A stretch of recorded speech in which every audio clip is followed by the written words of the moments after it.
Elle lui explique qu'elle les adore elle aussi et les utilise depuis longtemps. Il lui révèle alors que c'est son ami Sabu qui les a créés, et il est ravi de découvrir qu'elle aime les mêmes stickers que lui.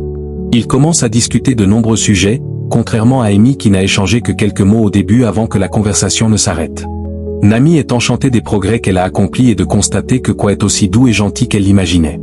De son côté, Amy est profondément déçue qu'il se soit contenté de liker son message sans rien ajouter. Soudain, Nami lui envoie un message l'informant que Takashi les attend à l'école, mais qu'elle doit y aller de nuit. Elles s'y rendent immédiatement et se réunissent tous les trois. Takashi effectue d'étranges rituels pour leur sortilège magique.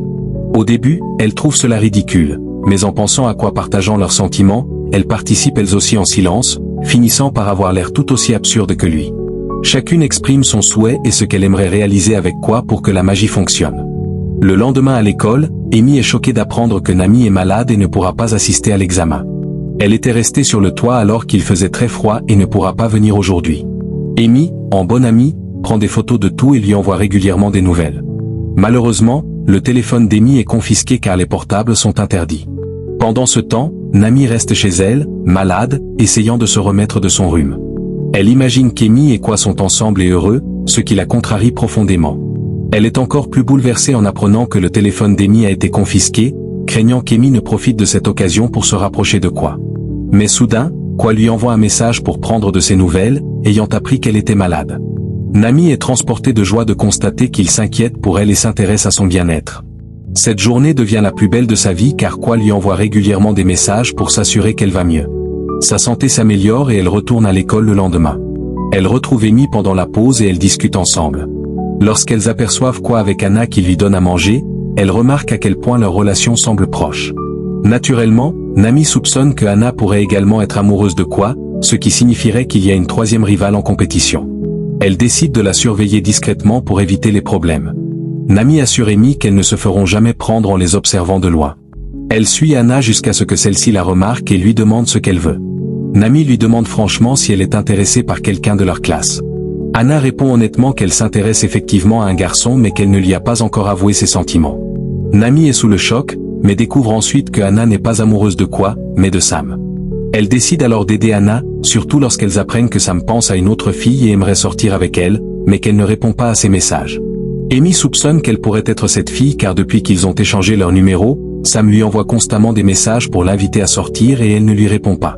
Lorsque Nami l'apprend, elle est ravie et déclare que le problème est résolu. Elle sera avec Kwa et Amy avec samedi. Mais Amy refuse catégoriquement, affirmant qu'elle aime Kwa et qu'elle n'a personne d'autre à aimer en ce moment. C'est alors que leur camarade Lara passe par là et apprend qu'elles sont toutes deux amoureuses de Kwa. Elle décide de les aider et prend un emploi dans le restaurant où elles se réunissent habituellement pour être proches d'elle et pouvoir aider Nami et Amy à tout moment. Là-bas, elles apprennent que l'école organise un voyage scolaire et demandent à Kwa s'il participera. Il répond qu'il n'aime pas ce genre d'activité et préfère passer ses vacances à la maison à dormir. Sam annonce alors qu'il doit malheureusement participer avec l'équipe de football et ne pourra pas être avec eux dans le même groupe. Elles sont déçues que Kwa ne vienne peut-être pas, d'autant plus que chaque groupe doit être composé de 4 personnes et que Nami et Amy n'ont pas d'autres amis à l'école. Elles se tournent vers leur ami temporaire Takashi et le forcent à participer au voyage avec elles. Elles lui demandent également de convaincre Kwa de venir. Au début, Takashi refuse, disant qu'il n'aime pas ce genre d'activité et qu'il est introverti, mais elles insistent jusqu'à ce qu'il accepte. Nami envoie un message à Kwa, le suppliant d'accepter de les accompagner au voyage, mais il ne répond pas. Elle envoie alors un message à Sam qui promet de lui parler et d'essayer de le convaincre par tous les moyens. Sam s'excuse également auprès d'Amy de devoir être avec l'équipe de football. Elles lui répondent qu'elle ne se soucie pas vraiment de lui, l'important étant que Kwa accepte de venir. Sam insiste auprès de Kwa pour qu'il participe au voyage, et Kwa finit par accepter à condition que Sam rejoigne également leur groupe pour qu'ils y aillent tous ensemble. Sam est enthousiaste à cette idée et accepte immédiatement, voyant là une belle opportunité de se rapprocher d'Amy, de lui avouer ses sentiments, et qu'ils puissent sortir tous les 5 ensemble. Ils se rendent visiter le musée. Nami reste sous le choc, incapable de réaliser que Kwa est maintenant avec elle, mais elle ne parvient toujours pas à prononcer 2 mots d'affilée. Elle est très contrariée et craint que Kwa ne se fasse une mauvaise impression d'elle, pensant qu'elle a une personnalité faible, ce qui pourrait le faire la détester. Amy tente de la rassurer en lui disant que Kwa semble de toute façon indifférent, qu'elle parle ou non. Elle va lui chercher quelque chose à boire pour qu'elle se calme et arrête de pleurer. Lorsqu'elles sortent, elles sont choquées de ne trouver que Sam qui les attend. Kwa et Takashi ont tous deux disparu et personne ne sait où ils sont. Nami est bouleversée, pensant que Quoi les a quittés parce qu'il déteste sa façon d'être. Mais il s'avère qu'il était simplement assis loin de l'endroit où il se trouvait, perdu dans ses pensées, ne remarquant rien de ce qui se passait autour de lui. Takashi le remarque et lui demande pourquoi il est si renfermé sur lui-même et ne participe à rien. Quoi lui explique qu'il n'est venu à ce voyage que parce que Sam le lui a demandé, et que c'est la première fois que celui-ci lui demande quelque chose. Mais à part cela, il ne s'intéresse à rien. Takashi lui dit qu'ils sont sûrement tristes et déçus maintenant qu'il n'est pas avec eux. Quoi rétorque qu'au contraire, ils ont envoyé de nombreuses photos montrant qu'ils s'amusent bien sans lui. Il se décrit comme une personne ennuyeuse avec une mauvaise personnalité, n'ayant rien à dire, et pense qu'il ne leur apporte rien de bon, créant plutôt une atmosphère déprimante. Takashi lui demande pourquoi il a une vision si négative de lui-même. Quoi répond que c'est tout simplement la vérité, il n'a pas d'amis à part Sam, et Sam n'est même pas son meilleur ami. Sam connaît la moitié de l'école et s'ils vont ensemble, c'est uniquement parce que leurs maisons sont proches. Autrement, ils ne seraient jamais devenus amis et ils seraient seuls. De plus, il ne se trouve pas attirant physiquement et pense qu'aucune fille ne pourrait jamais s'intéresser à lui ou à sa personnalité. En résumé, il se considère aussi inutile que le mur derrière lui ou le bureau sur lequel il est assis. Takashi est choqué par cette vision de lui-même. Il aimerait lui révéler qu'Emi et Nami sont toutes deux amoureuses de lui et ne rêvent que de se rapprocher de lui, qu'il représente un rêve qu'elles espèrent atteindre. Mais comme il a promis de garder leur secret, il ne peut rien dire. Il essaie plutôt de lui faire comprendre qu'il est une bonne personne et que certaines personnes apprécient les personnalités calmes comme la sienne, lui conseillant de regarder autour de lui et de profiter de son temps puisqu'il est déjà là. Après leur conversation, Sam arrive avec Emi et Nami. Tous les trois portent des t-shirts assortis et font une surprise à Takashi et Quoi en leur révélant qu'ils leur ont également acheté les mêmes. Ils seront donc tous les 5 habillés pareillement. Soudain, Lara apparaît, les observant de loin.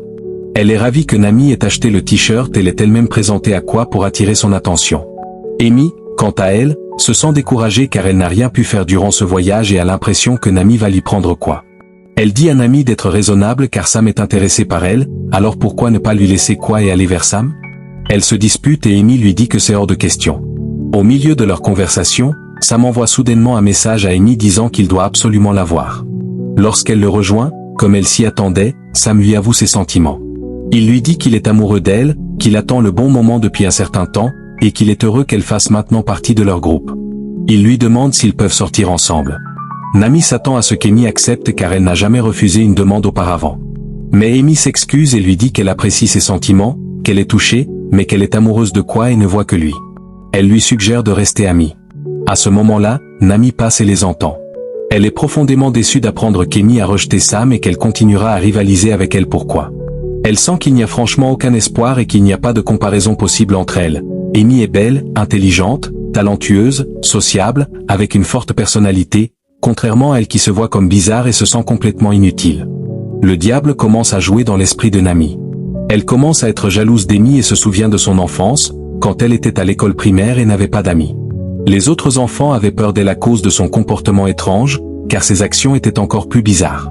Même lorsqu'elle est entrée au lycée, l'enseignante, prise de pitié pour elle, a décidé de lui présenter 2 personnes de sa classe pour qu'elles deviennent ses amies, afin qu'elle ne soit pas seule et qu'elles puissent aller et venir ensemble puisque leurs maisons étaient proches. Mais un jour, soudainement, elles lui ont dit qu'elles ne voulaient plus être ses amies et qu'elles ne voulaient pas qu'elle les accompagne, même pour aller à l'école. Elles ont avoué qu'elles n'étaient ses amies que parce que l'enseignante les aurait réprimandées et leur aurait retiré des points, mais qu'elles ne pouvaient plus supporter sa personnalité. À ce moment-là, elle a ressenti un sentiment terrible et a eu peur d'être seule pour toujours, jusqu'à ce qu'elle rencontre Emi et qu'elle devienne amie. Nami est bouleversée et craint de perdre Emi. En même temps, elle n'est pas prête à perdre Quoi qu'elle aime depuis 3 ans. Elle pleure sur son sort et s'absente de l'école. Emi lui envoie des messages mais elle ne répond pas, ou alors de manière très brève et limitée. Elles ne se retrouvent plus pendant les pauses et ne sortent plus ensemble. Emi est profondément contrariée et lui envoie un message lui demandant de l'attendre après l'école pour une affaire importante. Malgré cela, Nami s'échappe rapidement avant qu'Emi ne puisse la rattraper. Mais Emi l'aperçoit et court après elle en lui demandant pourquoi elle est fâchée contre elle. Nami prétend ne pas être contrariée, mais Emi insiste pour qu'elle s'assoie et discute afin de résoudre le malentendu entre elles et de comprendre la raison de sa tristesse. Nami finit par avouer franchement qu'elle a peur et qu'elle est bouleversée parce qu'Emi a rejeté Sam, ce qui l'oblige à rivaliser avec elle pour Quoi. En réfléchissant à la situation, elle réalise qu'elle ne fait pas le poids et que Quoi ne s'intéresserait jamais à elle. Si elles avouaient toutes deux leurs sentiments, ils choisiraient certainement Emi. Elle se retrouverait alors seule, ayant perdu la personne qu'elle aime ainsi que sa seule amie, la seule personne qui les supportait. Emi la rassure en lui disant que même si elle sortait avec Quoi, elle ne l'abandonnerait jamais. Elle ajoute qu'elle ne fera pas la première à avouer ses sentiments à Kwa et propose à Nami d'y aller en premier. Si Nami et Kwa finissent ensemble, elle ne fera rien. Bien au contraire, elle sera très heureuse pour eux et ne sera ni triste ni jalouse, car Nami est la personne la plus chère à son cœur. Après ces mots, Nami se sent coupable d'avoir exagéré la situation et d'avoir failli s'éloigner de son ami sans raison valable. Elles redeviennent proches comme avant et décident de résoudre ce problème en sortant toutes les deux avec Kwa.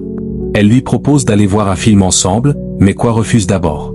Elles insistent et tentent de le convaincre. Il leur explique qu'il n'aime pas regarder de films.